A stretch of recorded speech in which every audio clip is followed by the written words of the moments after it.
MotorWeek is made possible by TireRack.com and RockAuto.com.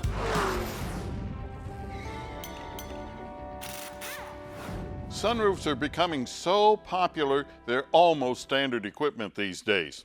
But contrary to what you might think, you have to do some maintenance on them.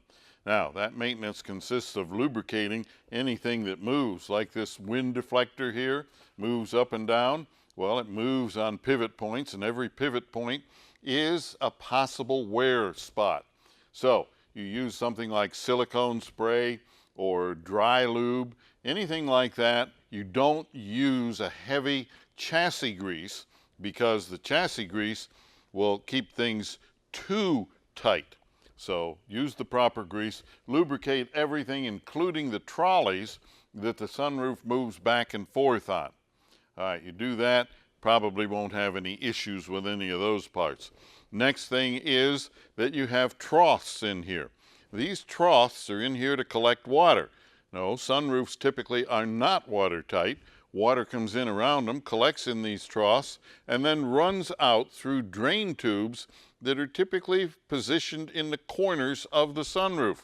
Now, those drain tubes can get clogged up with debris from trees and just general dirt and so on.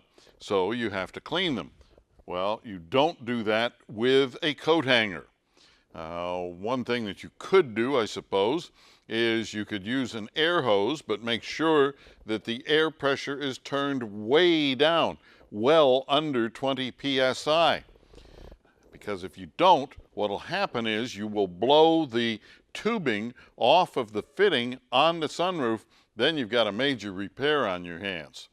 Another thing you could do is every time you wash the car, you could wash this area and put some soapy water down the tube to help keep it clean. The other thing, you want to get all the stuff that makes these things clog up out of there. So you take your shop vac and you always vacuum everything out of this. And that, of course, keeps them from clogging up.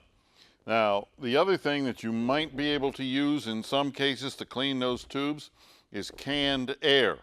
Canned air is low pressure, so you can force it down the tubes and that will clean them out.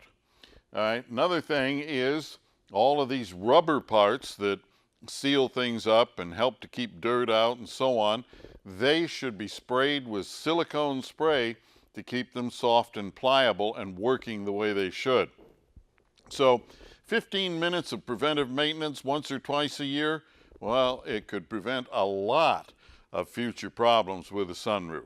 And if you have a question or comment, drop me a line right here at MotorWeek.